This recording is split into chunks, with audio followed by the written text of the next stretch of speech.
Okay guys, I'm here today with Heath Pedigo, huge honor for me. Guys, we are trying to make instructional video with this guy for the last 3 years at least. And we finally came through. And guys, Heath doesn't have any video whatsoever in the internet teaching Jiu-Jitsu. And the only one you have is with Tom Hardy, right? Yeah. And it has like 500,000 views or something. So this guy is a mystery, and we're finally able to film with him. And he's shooting like 4 instructional videos: white belt stripe 1, white belt stripe 2, white belt stripe 3, white belt stripe 4, because his team is winning everything as a white in the white belt level. So they won the Pan Ams 3 times. They won when there was white belt tournaments in the World Championship. They won that as well. And he's building a crazy successful team of athletes like Andrew Wiltsey, Couch, and many others. And guys, he had the idea of whoever buys the 4 videos and watches it and prove it to him can schedule a trip to his gym to test for the blue belt. So can you explain why you were doing this and etc.? So when I started Jiu-Jitsu, before I had met with my instructor and got my black belt from him, my first 10 years, even more, of training was in the grass through instructional videos. So these things mean so much to me. So that's why originally when you guys had contacted me, I wanted to wait because I wanted this to be perfect. Yep. So one thing that I thought of was, so say you're from a big team, there's a big organization, because there's people that are out there going to say, these guys are selling belts. These guys are like this family that was doing this. So let me clear this up, okay? This will make sense. Say there's a big organization and they have a black belt, 10 stripe, he's been around for 40 years. And then he gives a belt, and then that person gives a belt, and that person gives a belt. How watered down does the jiu-jitsu get from top to bottom? Yeah, I agree. In this situation, maybe all these people, maybe they don't have an instructor. Maybe they're like me, and the closest black belt to them was 2 hours away. I agree. But this is what I know. If I'm giving them everything that we're doing that's working at the highest level, we are beating organizations with 700 schools with very small numbers, okay? The success rate speaks for itself. You know what I mean? No, I agree. You have the results. Like your team won the no-gi Pan Ams. Yeah. No-gi words. If you didn't win, you got close. We got second in that one. You had to second no-gi word. But you know who beat us? What was that? Alliance. Really? So yeah. So we currently this year we lost by only 4 points in the no-gi worlds. We're the back-to-back no-gi pans. And these are adults, meaning there are no white belts in those. Yep. So the great thing about that is our white belts that have done these tests, the white stripe, 2 stripe, 3 stripe, 4 stripe, these are the things that they did to get to that level to win at adult colored belts. And we have guys winning at purple, brown, black, blue, every belt. No, Couch last year won the double gold in the world's no-gi. That's a huge deal. Like I know how hard is that. Yeah, he just killed, man. They did amazing, and it's like and all of these things they're very simple. So it's like I didn't want to take the time. So like when I first got the video, I thought, okay, what do white belts need to know? But here's the thing. It's very rare that someone who's going to buy this that's never trained jiu-jitsu. So I didn't waste any time for people doing shrimping and warm-up drills. These are things that the guys and girls from our team are doing to win tournaments. Even the ones who aren't competing, they're doing to just make their jiu-jitsu the best that they can be. And it gives you a roadmap and a path to immediately start doing good at blue belt, purple belt, brown belt. Yeah. No, Heath, and there was a time, I did that twice. I called like 10 customers from the website just to do like some research. And then one thing that I noticed was this. A lot of guys were mentioning like, hey, I live in this very small town. I live it somewhere, and I train jiu-jitsu. I got my blue belt or purple or whatever. I moved to this town. There is no jiu-jitsu, so I train in the garage with some friends.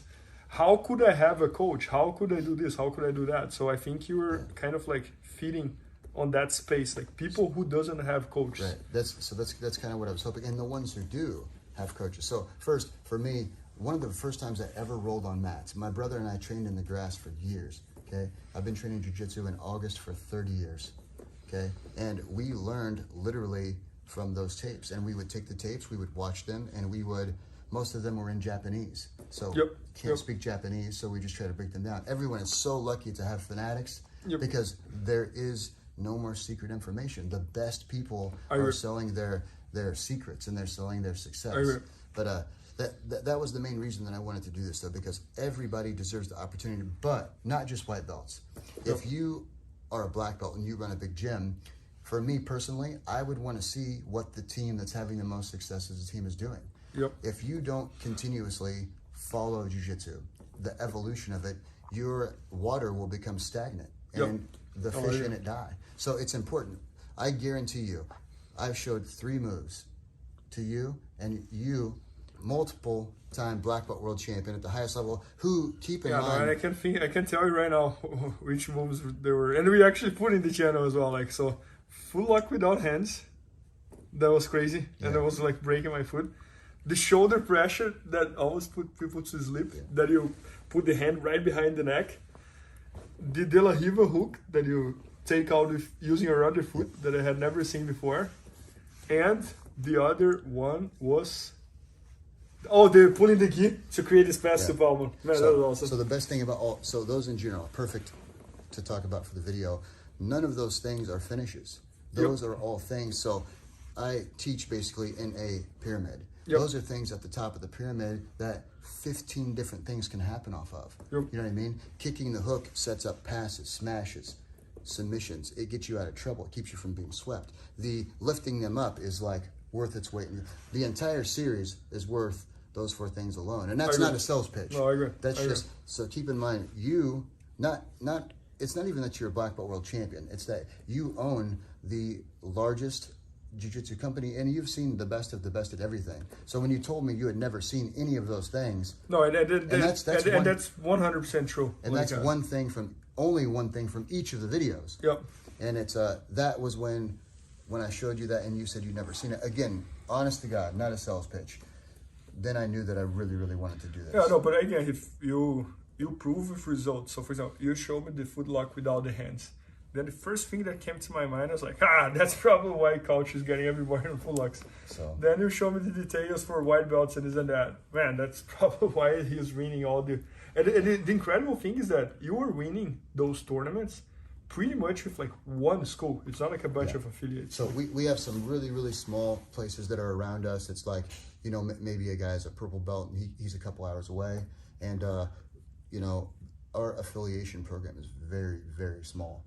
It's like a handful. So say that we have 5 small gyms that are competing against 700.